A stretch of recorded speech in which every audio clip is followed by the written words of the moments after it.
Olá, boa noite, tudo bem? Hora de responder as perguntinhas que vocês me fizeram. Vou tentar deixar aí um minutinho para responder cada pergunta. E até me deram a sugestão de abrir uma live, mas eu não sei mexer. Nunca abri, então eu vou respondendo e vou postando mesmo. Se alguém tiver mais alguma dúvida, mais alguma pergunta, só mandar. Eu acho que ainda está ativa as perguntinhas, tá? Primeira pergunta. Eu tive duas perguntas que eu imagino que tenha a mesma intenção, que é: qual a diferença entre orientação sexual e identidade de gênero e qual a diferença entre trans e gays? Quando a gente fala de orientação sexual, a gente está falando com quem essa pessoa se relaciona afetivamente. Então, por exemplo, eu sou uma mulher, nasci biologicamente mulher, me considero uma mulher e me relaciono com uma mulher. Então, eu sou homossexual. Quando a gente fala de identidade de gênero, a gente tá falando como essa pessoa se considera no seu gênero. Então, biologicamente, essa pessoa, ela nasceu um homem, mas, cognitivamente falando, ela se sente uma mulher. Então, isso é identidade de gênero, como essa pessoa se identifica no seu gênero, tá? E aí vem uma segunda parte, que é como essas pessoas se relacionam. Segunda parte. Vamos lá. Eu sou uma pessoa que nasci biologicamente um homem, mas me considero uma mulher. Me sinto uma mulher. E me relaciono com um homem. Biologicamente nascido homem, se considerando um homem. Então, eu sou uma mulher trans heterossexual. Porque independente se meu sexo biológico é homem, se eu me considero uma mulher, então a pessoa que eu resolvi me envolver afetivamente é um homem. Então eu sou heterossexual, tá? Então são duas coisas separadas. A identidade de gênero é uma coisa e a sexualidade é outra coisa. Vamos lá. Eu sou uma pessoa que nasci biologicamente um homem, mas me considero uma mulher. Me sinto uma mulher. E me relaciono com um homem. Biologicamente nascido homem, se considerando um homem. Então, eu sou uma mulher trans heterossexual. Porque independente se meu sexo biológico é homem, se eu me considero uma mulher, então a pessoa que eu resolvi me envolver afetivamente é um homem. Então eu sou heterossexual, tá? Então são duas coisas separadas. A identidade de gênero é uma coisa e a sexualidade é outra coisa. Pergunta número 2. Conselho para a família da pessoa que acabou de se assumir. Imagino que esse conselho seria pro familiar, né? Bom, para a maioria dos familiares não é uma notícia tão tranquila, existe uma certa resistência. O conselho que eu dou para esses familiares é que, se ele sente que o amor dele irá suportar essas barreiras que ele tem, né, quanto à homossexualidade, quanto à moralidade, busque uma rede de apoio, seja com amigos, familiares ou até um profissional, né, da psicologia, para ajudar você a entender esses sentimentos disfuncionais que você tem contra a homossexualidade, mas lembrando que cada pessoa é uma pessoa diferente, cada uma tem uma crença e um valor, então dá para assim, dar um conselho geral, mas acho que uma rede de apoio seria o mais adequado. Se for possível um profissional, é melhor ainda, porque às vezes conselho, se fosse bom, a gente não dava, né? Terceira pergunta: como contar para os pais sobre a sua orientação sexual? Poxa, é outro assunto que é muito relativo, porque você precisa analisar todo o contexto onde você vive, né? Quando eu conversei com os meus pais, eu já não morava mais com meus pais, eu já estava sozinha. Eu sei que eu tenho pais com uma mente um pouco mais aberta. Meu TCC foi sobre transgênero lá em 2017, 16, 17. A minha mãe me ajudou, então a gente trocou muita informação. Então, você tem que analisar, porque o quanto isso pode impactar na sua vida hoje. Você é uma pessoa que mora com seus pais. Quanto os seus pais são conservadores, né? Então eu entendo que talvez você não queira mais viver nesse armário, mas dá para esperar mais um pouco?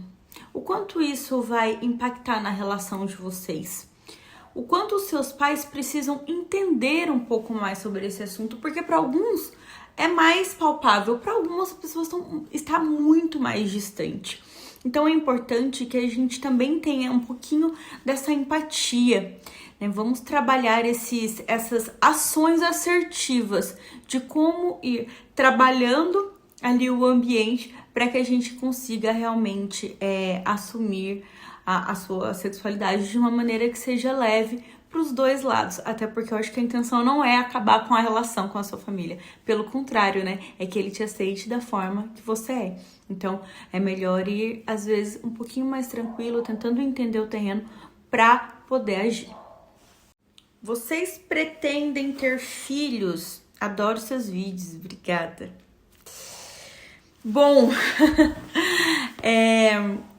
engraçado que quando eu comecei a me relacionar com a Fabiana, eu sempre quis ser mãe e eu não eliminei a possibilidade de ser mãe.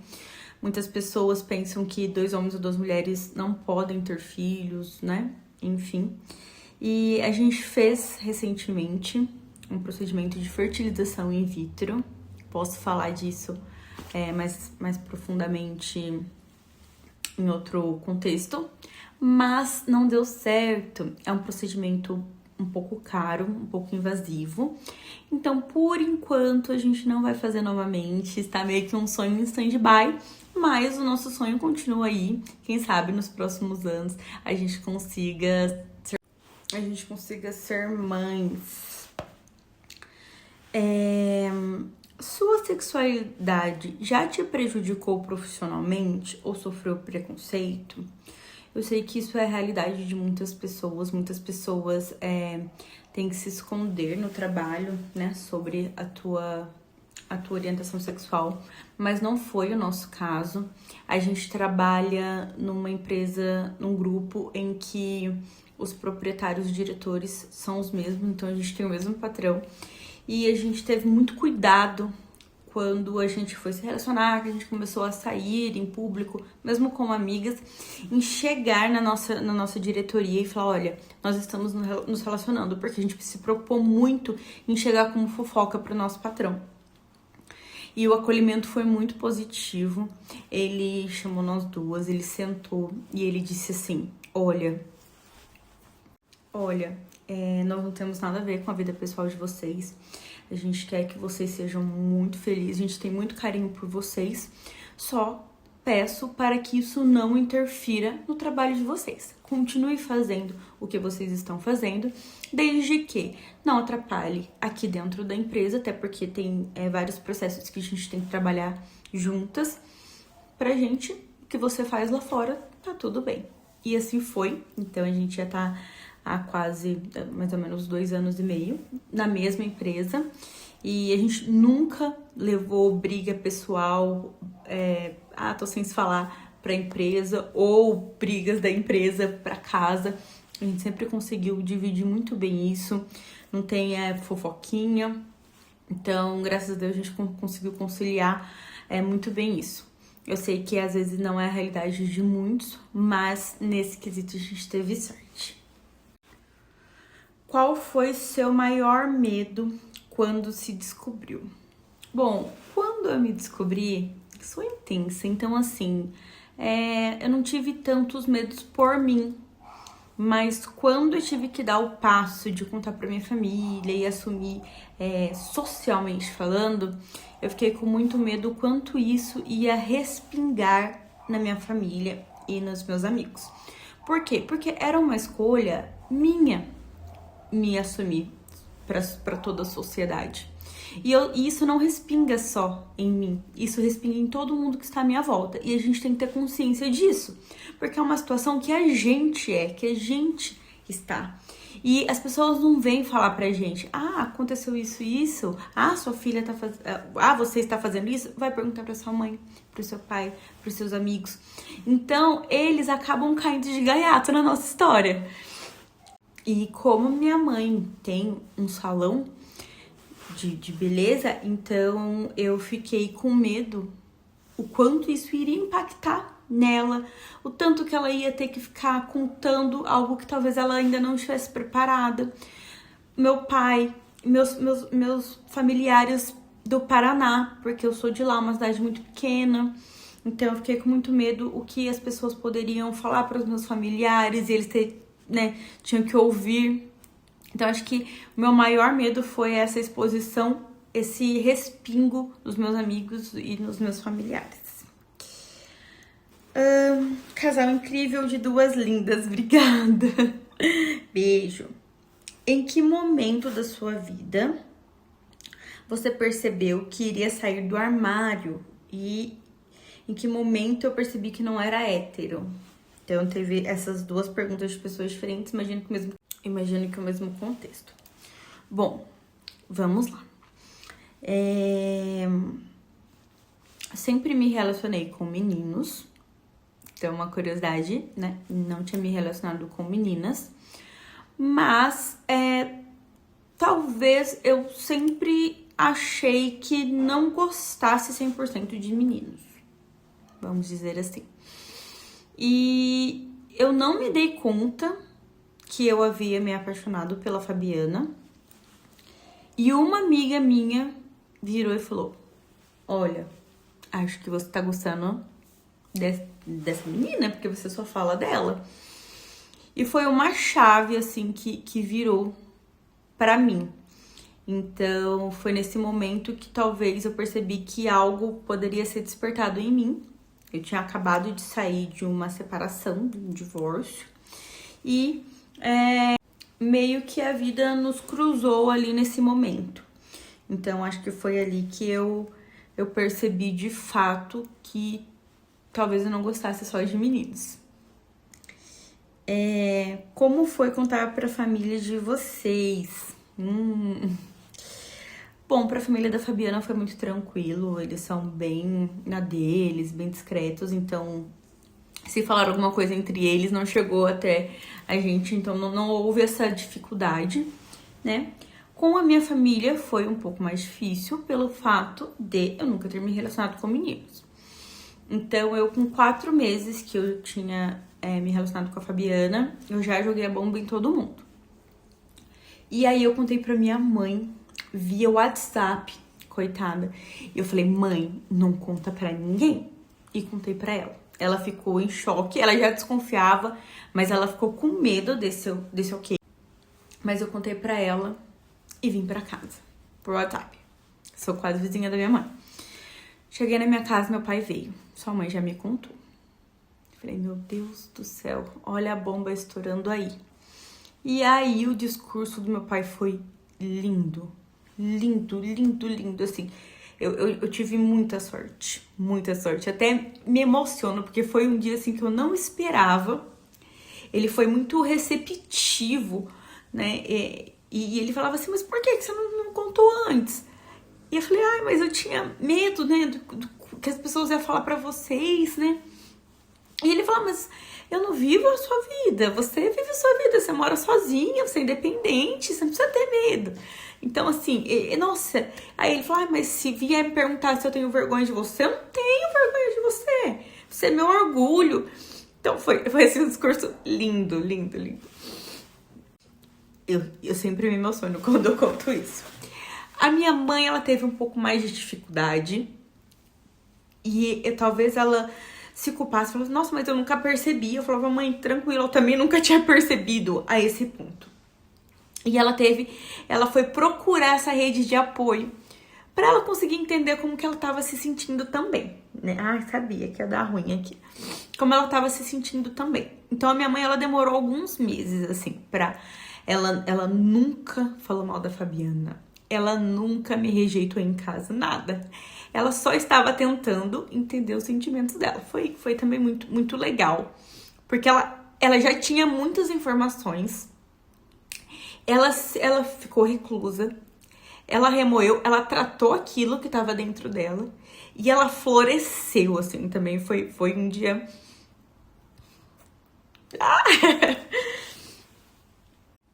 Oh, meu Deus, foi um dia muito, muito bonito, assim, quando ela chamou a Fabiana pra ir em casa. A Fabiana também, a gente sempre chora quando vai contar isso também, porque foi muito, muito acolhedor. E talvez seja isso que realmente a gente busque, né? E aí ela chegou, a gente chegou na casa dos meus pais, e minha mãe falou assim, posso te dar um abraço? Ah, vou pausar. Posso te dar um abraço? A Fabiana falou, pode. Aí minha mãe falou, olha, seja muito bem-vinda, né? Talvez eu tenha demorado para processar tudo isso, né? E eu demorei porque quando eu quisesse, quando eu fosse te receber aqui, eu queria te receber de coração aberto. E esse momento chegou. Demorou, mas chegou. Então eu estou aqui de coração aberto. Seja bem-vinda, minha família. Seja bem-vinda à minha casa. E agora, se você está com a minha filha, você também é minha filha. Ai, sabia que isso ia dar ruim. Mas é porque foi muito bonito. É o choro de vencermos esse processo. É como eu disse, você tem que respeitar, né, esse tempo, essa distância. Então foi um momento muito bonito. E assim, foi incrível, porque ela veio muito madura dos sentimentos dela e de tudo que ela tinha plantado e que estava florescendo naquele momento. E realmente virou uma chave, assim. E desde então foi muito bonito. A gente tem uma relação muito boa, a gente se vê sempre, tipo, todos os dias. E realmente eu tive sorte. Eu sei que muitas famílias não é dessa forma, não é tão tranquilo, né? Essa forma. Mas respeite o tempo e a história, tá? Que vai dar certo. Mas foi assim que aconteceu, então, com a família. Mas foi um processo que foi difícil. Eu tinha medo de perder eles, né? No sentido de a gente se afastar. Mas o tempo foi realmente o grande mestre aí de resolver todos esses conflitos. Como vocês lidam com o preconceito das pessoas? Bom, a gente não sofre tanto preconceito direto pelo fato de, estereotipamente falando, sermos duas meninas. Quando a gente chega nos lugares, muita gente acha que somos amigas. Então, diretamente, a gente não tem olhares preconceituosos, tá? É óbvio que a gente já ouviu pessoas falando de pessoas que fizeram comentários pra elas, comentários bem pesados. Mas a gente ignora, até porque essas pessoas não fazem diferença nenhuma na nossa vida. E nada chegou até nós diretamente. Então, eu tenho certeza que é uma vantagem por sermos duas meninas. Nós somos muito discretas, mas é um perfil nosso. Não é porque a gente não quer alguma coisa. Nós temos esse perfil mais tranquilo. Então, eu não posso falar como a gente lida com esses preconceitos, porque a gente nunca sofreu. Graças a Deus. Não estou reclamando, não.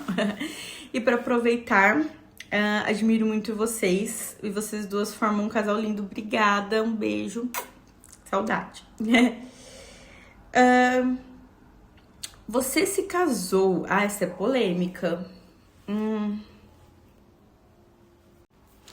Você se casou para manter o padrão ou por insegurança de se assumir? Casal lindo. Obrigada. Bom, pra quem não sabe, como eu disse, eu era casada num relacionamento heteronormativo. Eu me separei, 2 meses depois, encontrei a Fabiana. Eu não me casei para manter nenhum padrão e nem porque eu tinha medo de me assumir, até porque eu não sabia que eu poderia me relacionar com uma mulher. Eu me casei apenas porque eu encontrei uma pessoa que eu achei legal e que a gente poderia construir um futuro juntos. A vida foi encaminhando para que o casamento, né, ocorresse. A gente se casou e no final das contas a gente percebeu que éramos apenas bons amigos. Então não foi nada traumatizante, psicologicamente falando. Pessoal, é isso. Acho que eu respondi todas as perguntas. Não tiveram mais perguntas. Se alguém tiver mais alguma dúvida, algo a acrescentar, pode me mandar aqui. Se alguém quiser falar sobre algum outro assunto, eu queria muito falar pra vocês de relacionamentos. E gostaria muito de falar também sobre luto. São dois assuntos que eu gostaria de trazer aqui. Eu trouxe esse tema porque eu vivo um relacionamento homoafetivo e também é o mês do orgulho LGBTQIA+. Então eu espero que vocês tenham gostado. Beijo e até!